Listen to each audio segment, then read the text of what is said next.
न पाकिस्तान को पानी दिया जाएगा, न ही कोई बातचीत होगी। बात होगी तो सिर्फ पीओके को लेने पर होगी। लेकिन पाकिस्तान तक आगे बढ़ गए कि जनता के सेंटीमेंट का ही विरोध हो रहा, जनता के सेंटीमेंट की अनदेखी हो रही।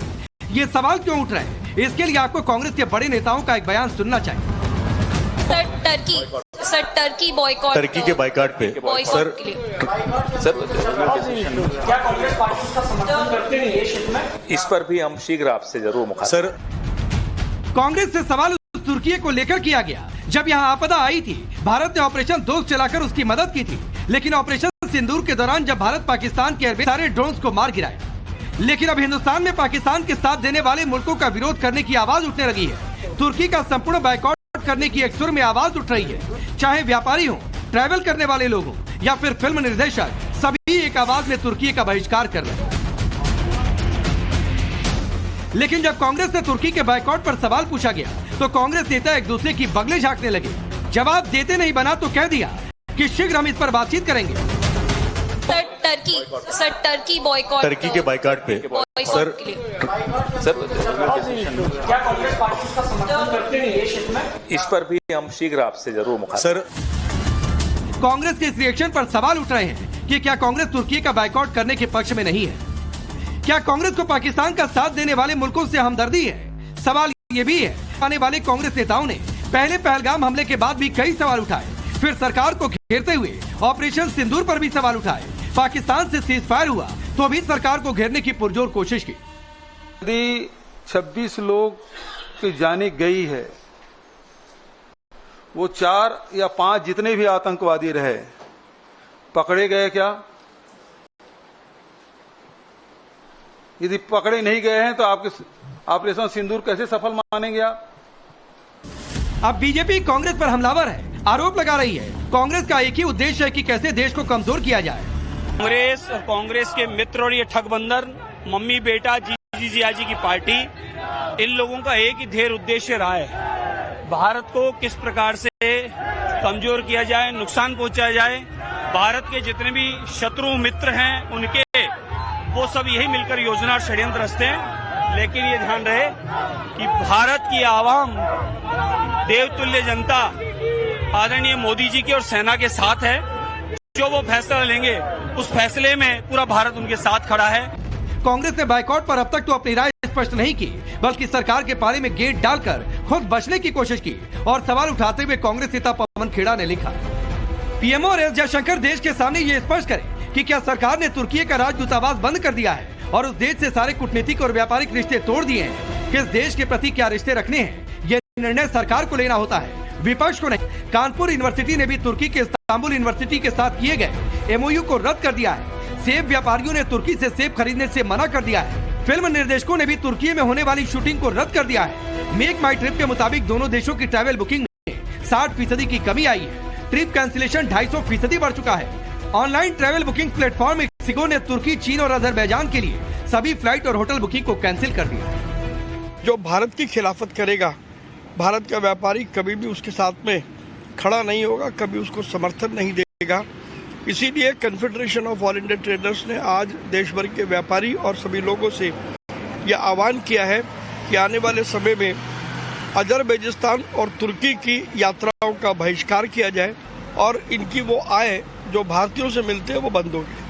जो देश पाकिस्तान के साथ खड़े हुए, एक स्वाभाविक रोष देश की जनता का उनके प्रति, देश की जनता के मन में एक स्वाभाविक रूप से खड़ा हुआ है। और उनकी इस क्रिया की प्रतिक्रिया भारतवासियों ने अपने विवेक से, अपने मन से जिस तरह से की है, मैं भारत के उन सारे लोग जिन्होंने इस समय में ऐसा विवेकपूर्ण निर्णय अपने देश के हित में किया है, ऐसे सब लोगों का अभिनंदन करता हूं, उनका स्वागत करता हूं। देखिए, गुस्सा क्यों नहीं होगा?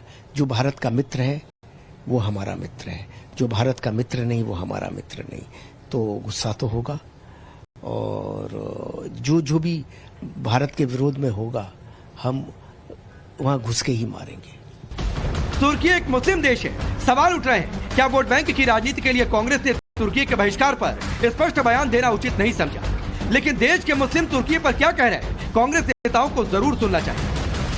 पाकिस्तान के सपोर्ट में जो तुर्की आया है तो वो व्यवसायिक जो संबंध है, जैसे हमारा तुर्की से सेब का जो व्यापार होता था, सेब हिंदुस्तान में, तो उसका बखूबी बाइकआउट होना चाहिए। हिंदुस्तान में बात आ रही है तो सभी पार्टियों को एक हो जाना चाहिए और सामने वाले जो देश है उसका अगेंस्ट में बहुत ही पुरजोर इसका विरोध भी करना चाहिए। और मैं कांग्रेसियों से भी ये बोलना चाहता हूँ कि वो भी आए और इसका डटकर मुकाबला करें। हम हिंदुस्तान में रहना, हमें हिंदुस्तान का साथ देना और अदर जितनी भी पार्टी हैं उनको इस वक्त सब एक साथ होके और जो गैर लोग हैं और आतंकवादी लोग हैं उनका बाइकाट करें, उनकी हर चीज का बाइकाट करें। गद्दारों का साथ दे रहे हैं, आतंकवाद को सफाया करना चाहिए। हम हिंदुस्तानी हिंदुस्तान में रहेंगे, हिंदुस्तान में एकता रखेंगे और ये सिर्फ जितने देश वाले साथ दे रहे हैं, पाकिस्तान का गलत दे रहे हैं, उनके लिए कार्रवाई करना चाहिए। अब सवाल है, जब राष्ट्र की बात हो, जब देश हित की बात हो, तो उस पर भी सियासत क्यों? क्या कांग्रेस के लिए देश हित से बढ़कर वोट बैंक की सियासत है?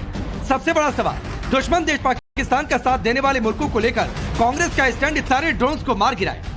लेकिन अब हिंदुस्तान में पाकिस्तान के साथ देने वाले मुल्कों का विरोध करने की आवाज उठने लगी है। तुर्की का संपूर्ण बाइकआउट करने की एक सुर में आवाज उठ रही है। चाहे व्यापारी हो, ट्रैवल करने वाले लोग हो या फिर फिल्म निर्देशक, सभी एक आवाज में तुर्की का बहिष्कार कर रहे हैं। लेकिन जब कांग्रेस से तुर्की के बाइकआउट पर सवाल पूछा गया तो कांग्रेस नेता एक दूसरे की बगले झांकने लगे। जवाब देते नहीं बना तो कह दिया कि शीघ्र हम इस पर बातचीत करेंगे। सर टर्की बॉयकॉट, टर्की के बाइकाट पे सर क्या कांग्रेस पार्टी इसका समर्थन करते नहीं है क्षेत्र में? इस पर भी हम शीघ्र आपसे जरूर मुखातिब। सर कांग्रेस के इस रिएक्शन पर सवाल उठ रहे हैं कि क्या कांग्रेस तुर्की का बाइकआउट करने के पक्ष में नहीं है? क्या कांग्रेस को पाकिस्तान का साथ देने वाले मुल्कों से हमदर्दी है? सवाल ये भी है, बल्कि सरकार के पाले में गेट डालकर खुद बचने की कोशिश की। और सवाल उठाते हुए कांग्रेस नेता पवन खेड़ा ने लिखा, पीएमओ एस जयशंकर देश के सामने ये स्पष्ट करें कि क्या सरकार ने तुर्की का राजदूतावास बंद कर दिया है और उस देश से सारे कूटनीतिक और व्यापारिक रिश्ते तोड़ दिए हैं। किस देश के प्रति क्या रिश्ते रखने हैं, ये निर्णय सरकार को लेना होता है, विपक्ष को नहीं। सरकार तुरंत स्थिति स्पष्ट करे। कांग्रेस भले ही कंफ्यूज है, मम्मी बेटा जीजी जियाजी की पार्टी, इन लोगों का एक ही ध्येय उद्देश्य रहा है, भारत को किस प्रकार से कमजोर किया जाए, नुकसान पहुंचाया जाए। भारत के जितने भी शत्रु मित्र हैं उनके, वो सब यही मिलकर योजना और षड्यंत्र रचते हैं। लेकिन ये ध्यान रहे कि भारत की आवाम, देवतुल्य जनता आदरणीय मोदी जी की और सेना के साथ है। जो वो फैसला लेंगे उस फैसले में पूरा भारत उनके साथ खड़ा है। कांग्रेस ने बाइकआउट पर अब तक तो अपनी राय के बहिष्कार पर स्पष्ट बयान देना उचित नहीं समझा, लेकिन देश के मुस्लिम तुर्की पर क्या कह रहे हैं, कांग्रेस नेताओं को जरूर सुनना चाहिए। पाकिस्तान के सपोर्ट में जो तुर्की आया है तो वो व्यवसायिक जो संबंध है, जैसे हमारा तुर्की से सेब का जो व्यापार होता था, सेब हिंदुस्तान में, तो उसका बखूबी बाइकआउट होना चाहिए। हिंदुस्तान में बात आ रही है तो सभी पार्टियों को एक हो जाना चाहिए और सामने वाले जो देश है उसका अगेंस्ट में बहुत ही पुरजोर इसका विरोध भी करना चाहिए। और मैं कांग्रेसियों से भी ये बोलना चाहता हूँ कि वो भी आए और इसका डटकर मुकाबला करें। हम हिंदुस्तान में रहना, हमें हिंदुस्तान का साथ देना और अदर जितनी भी पार्टी हैं उनको इस वक्त सब एक साथ होके और जो गैर लोग हैं और आतंकवादी लोग हैं उनका बाइकाट करें, उनकी हर चीज का बाइकाट करें। गद्दारों का साथ दे रहे हैं, आतंकवाद को सफाया करना चाहिए। हम हिंदुस्तानी हिंदुस्तान में रहेंगे, हिंदुस्तान में एकता रखेंगे और ये सिर्फ जितने देश वाले साथ दे रहे हैं, पाकिस्तान का गलत दे रहे हैं, उनके लिए कार्रवाई करना चाहिए। अब सवाल है, जब राष्ट्र की बात हो, जब देश हित की बात हो, तो चलिए आप मेरी